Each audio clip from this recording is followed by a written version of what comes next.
Amanhã, dia 2 de julho, abre-se a janela de transferências tão esperada, tão aguardada pelos torcedores do futebol brasileiro, mas, obviamente, muito especial e muito aguardada, ainda mais pelo torcedor celeste, torcedor do Cruzeiro, que traz consigo uma agonia, né? O torcedor do Cruzeiro está agoniado pela janela de transferências. Eu não ficaria tanto, não fiquei, porque a gente sabe qual é a realidade do Clube Celeste. O time do Cruzeiro, o clube, ele não tem um poder aquisitivo tão elevado a ponto de fazer contratações que choquem o mercado. Então é importante o torcedor do Cruzeiro estar com os pés bem plantados em terra para que ele não se frustre. É melhor ser surpreendido do que se frustrar, tá bom? Onde é que o torcedor do Cruzeiro espera que seja feita uma grande contratação? Lá no ataque, no comando de ataque, para ser mais específico. Pode acontecer, mas eu tenho informação de que lá não vai acontecer esse choque grande que a torcida do Cruzeiro espera, não mesmo porque o Cruzeiro investiu pesado no Gilberto, né? E tem o Dourado, que está lá fazendo sombra, e ainda tem a garotada das categorias de base, que, como nós adiantamos aqui, vem sendo preparada para assumirem essa responsabilidade no futuro do Clube Celeste. Então é muito importante que o torcedor do Cruzeiro esteja ciente de que o Cruzeiro não vai fazer loucuras neste mercado. Ah, mas o plano de recuperação judicial já foi aprovado. Já foi. Mas isso não vai fazer com que o Cruzeiro faça loucuras no mercado. Muito pelo contrário, agora mais do que nunca, é o momento de ser austero. A austeridade faz parte da filosofia de trabalho, dessa gestão que está à frente do Cruzeiro, e é exatamente assim que tem que ser. Entendo perfeitamente que o torcedor do Cruzeiro fica apavorado por ter se acostumado a conquistar grandes títulos, a participar de grandes torneios, de grandes competições. Mas a realidade do clube hoje não é essa. O time do Cruzeiro, o Clube Celeste, ele busca como primazia para essa temporada a permanência na primeira divisão. E sinta-se satisfeito com isso. Ah, Cláudio, você não pode. Não só posso, como devo. Você precisa se adaptar, se adequar à realidade do Cruzeiro. Alguém pode dizer, e já disseram, Cruzeiro precisa de jogadores do seu tamanho, jogadores do nível Cruzeiro. Tá. O que é jogador nível Cruzeiro hoje? São jogadores dos quais, esse comentário nem é meu, é o comentário de um seguidor lá da minha programação ao vivo. Jogador do tamanho e da grandeza do Cruzeiro hoje são jogadores que se encaixem não vou dizer no teto salarial, dentro do projeto de pagamento de salário do clube, para que não se tenha atrasos. Jogador que recebe em dia, ele entrega muito mais. O Cruzeiro sempre teve este histórico antes dessa turma que assumiu o clube a partir de 2011. Né?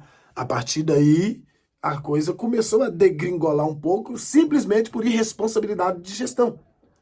Antes disso, o Cruzeiro era um clube famoso no país e na América, simples e unicamente por honrar os seus compromissos religiosamente. Isso mudou, isso atrapalhou o processo dentro do clube e fez com que o clube chegasse onde está, a ponto do torcedor ter, por obrigação, que reconhecer que o campeonato de permanência é a realidade do clube. E é válido lembrar que o Cruzeiro vem de uma segunda divisão, muito bem feita, diga-se de passagem, quebrando dos 8, 7. Gente, parece pouca coisa, mas não é pouca coisa. Dos oito recordes da segunda divisão, da história da segunda divisão, o Cruzeiro quebrou 7. Ah, mas é segunda divisão. Verdade, é lá que a gente estava. Não tenho o que falar a respeito disso. É lá que o Cruzeiro estava. Então, são os recordes de lá que o Cruzeiro precisava quebrar para voltar. Na verdade, não precisava nem quebrar nada. Voltou com louvor, jogando muito bem, com autoridade, com propriedade de cabeça. Este é o Cruzeiro. Agora, Série A é outra história. Precisa fazer um investimento maior. O investimento do Cruzeiro é importante, mas não o suficiente para brigar de igual para igual, em pé de igualdade, no que diz respeito à continuidade, não jogo a jogo, a continuidade com qualquer clube do futebol brasileiro. Os gigantes que estão lá, assim como o Cruzeiro, mas que têm um poder aquisitivo elevado, não dá para brigar em pé de igualdade com eles neste momento. Então é importante que você entenda perfeitamente como que funciona o futebol, principalmente dentro do Cruzeiro. Não vai haver loucura. O Cruzeiro já está no mercado, anunciando jogadores já. O Cruzeiro vai anunciar, né, o Lucas Silva, volante que passou pelo Grêmio, um jogador que é importante, é um jogador importante, mas não é o principal jogador que eu queria, assim, para poder jogar no Cruzeiro. Essa é uma realidade. O Cruzeiro já anunciou o Palácios, Elivelton Palácios, um lateral direito com características de zagueiro, e agora o Cruzeiro está no mercado buscando uma negociação importante com o Palmeiras, pelo meia armador, que é o meia armador mesmo. O barulho que você está ouvindo aí é o Heitor correndo aqui em cima da laje, no terceiro andar. O Heitor é só Jesus. O que o Cruzeiro está buscando agora é um meia centralizado, cabeça pensante, o cara que pifa. Bruno Tabata, formado nas categorias de base do Atlético Mineiro, foi vendido ainda nas categorias de base do time atleticano no ano de 2015, transferiu para o Portimonense e jogou 119 partidas com a camisa dessa equipe, fazendo 9 gols. Em 2020, foi transferido para o Sporting, que é o maior clube lá de Portugal, onde jogou 52 vezes entre 2020 e 2022.